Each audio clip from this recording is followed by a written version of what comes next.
살다 보면 어떤 일이든 후회가 남습니다. 미리 알았더라면 후회를 덜 남길 수 있었을까요? 인생의 후반기를 보내고 있는 60대들은 그들이 지금껏 살아온 발자취 곳곳에서 후회를 발견한다고 합니다. 인생의 시행착오를 줄이고 더 나은 인생을 살기 위해서 꼭 알아야 되는 건 무엇일까요? 오늘은 우리보다 조금 앞서 이 길을 지나가신 60대, 70대 인생 선배들의 99%가 후회한다고 하는 10가지에 대해서 말씀을 나누도록 하겠습니다.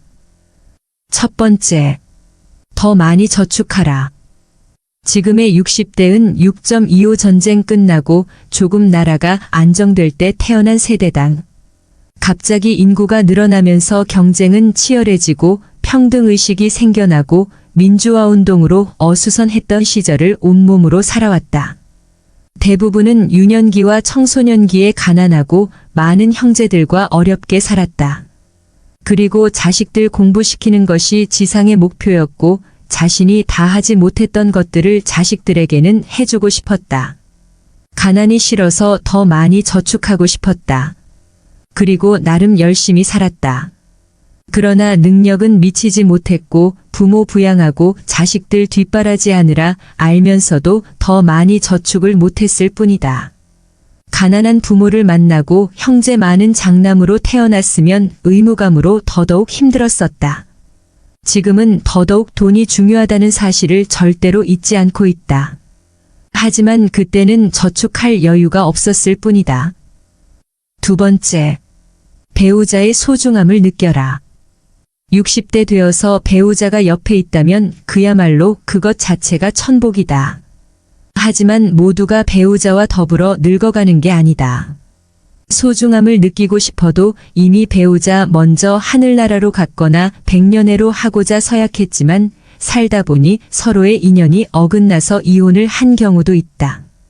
그나마 돈이라도 있으면 재혼은 쉽겠지만 그렇지 않으면 나이 들어서 아무도 거들 떠보지 않는다. 특히 지금의 대한민국은 모든 가치 기준이 돈뿐이라는 의식이 가득하니까. 돈만 있으면 없던 사랑도 생긴다고 하는데 무슨 다른 말이 필요한가? 이론과 실제의 가장 극명한 차이가 있는 게 바로 나이 들어서 하는 남녀의 사랑에 대한 개념일 것이다. 어떤 여인이 말했다. 돈 있으면 혼자 살지 뭐하려 재혼합니까? 도대체 이 말이 무슨 뜻인가? 그냥 웃고 말지요. 세 번째, 노년을 함께 할 친구를 만나라. 60대가 되면 친구에 대한 부분은 대부분 구축되어 있을 것이다. 대부분 직장에서 퇴직하고 쉬고 있거나 다른 일들을 하지만 적극적으로 친구를 사귀는 나이는 아니다. 지난 삶에서 인연된 친구들이 몇이나 되던 그 친구들과 허심탄회하게 살아감은 위의 두 가지를 충족 못하더라도 즐거움을 주는 것이다. 그리고 친구란 아는 사람을 말하는 것이 아니다. 그리고 오래 알았다고 모두 친구도 아니다. 오래 알았다고 친구라면 유치원이나 초등학교 동창이 전부 친구겠지만 알다시피 모두가 자신과 교감하고 공감하면서 어울리는 사이는 아니질 않는가. 이것을 구분해서 단 한 명이라 해도 제대로 된 친구를 말하는 것이다. 관포지교, 백아절연, 금석지교, 문경지교 등 수많은 우정에 관한 이야기들이 있다. 그들처럼 대단한 인물은 서로가 아니더라도 나이 들어가며 소박한 삶을 서로 나눌 수 있는 그런 친구 말이다. 네 번째, 자식과 많은 대화를 나눠라. 60대는 대부분 자식이 둘 정도다. 아들과 딸 둘이 이상적인 자식 농사의 모델이었다. 그런데 세월이 지나고 가르치고 공부시켜놨더니 아들은 외국으로 가서 살고 딸은 멀리 시집 보내고 나니 이제 더 대화를 하고 싶어도 더 친해보고 싶어도 대상이 없다. 배우자가 있는 분들이야 그래도 좀 낫지만 안 그러면 하루에도 말 몇 마디 못하고 혹시나 하고 휴대폰 울릴 때마다 카톡 소리 날 때마다 가슴 설레는 것을 아는지 모르겠다. 자식들은 또 자기들 삶에 바빠 부모 헤아리기 어려우니 어찌하리. 다섯 번째, 건강을 관리하라. 60대에 접어들어 건강이 중요하다는 사실을 모르는 사람은 없다. 그러나 젊은 날 열심히 살다 보니 그 후유증으로 아픈 데가 생기는 경우도 있고 체질적으로 가족력 때문에 병고에 시달리는 사람도 있다. 생로병사가 어찌 인간의 마음대로 되겠는가? 또 한편으로 무작정 치매처럼 살아있어도 살아있는 게 아니라는 말들이 있는 걸 보면 치매라도 피해가야겠다는 생각들을 하고 있다.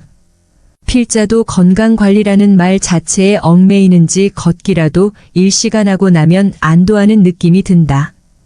이런 게 혼자만의 느낌은 아닐 듯 싶다. 6번째, 배움을 멈추지 말라. 60대에 공부하는 것은 지난 삶이 바빠서 하지 못한 공부를 하거나 여생에 필요한 지식을 습득하는 경우도 있고 또 단순히 시간을 보내는 한가로운 독서도 있다. 하지 못했던 배움을 갖는다는 것은 아주 소중한 시간이다. 필자도 지금 그런 즐거움을 느끼고 있으니까 말이다. 7번째, 평생 할 수 있는 취미를 만들어라. 등산과 가벼운 산책, 독서, 음악 감상 등과 같이 큰 돈이 필요하지 않는 것들도 많다.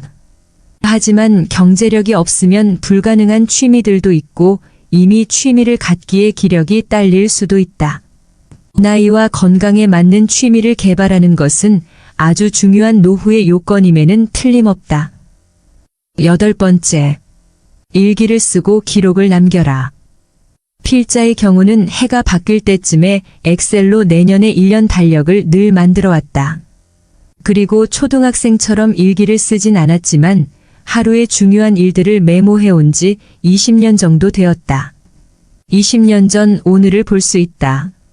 어떤 것은 세월이 빠르다는 느낌을 주기도 하고 어떤 것은 얼마 되지 않는 일처럼 느껴지는 것들도 있다. 나이 들어가면 깜빡거려서 기록이 중요하다는 것은 새삼 느낀다. 글을 쓰기 싫으면 스마트폰은 늘 들고 다니니까 사진을 찍어두는 것도 좋을 듯하다. 필자도 예전에 사진 찍히는 게 쑥스러워서 사진 찍기를 피했는데 그래서 젊을 때 모습이 그다지 많지 않다. 궁금하기는 하지만 그저 회사 신분증 명함 사진 정도 남았다. 그래서 요즘은 사진도 찍어서 모아둔다. 글 대신하는 사진도 기록이니까. 9번째, 연금과 보험을 들어라. 이것도 여유가 있을 때 이야기다. 지금 60대가 직장 생활을 했다면 연금과 보험을 몰라서 많이 가입 안 했겠는가. 몰라서 안 한 게 아니라 알면서 충분히 대부분은 못했을 것이다. 다만 한 직장에서 정년퇴직을 했다면 이 문제는 다소 해소되는 부분이 있다. 10번째, 좀 더 도전하고 여행하라.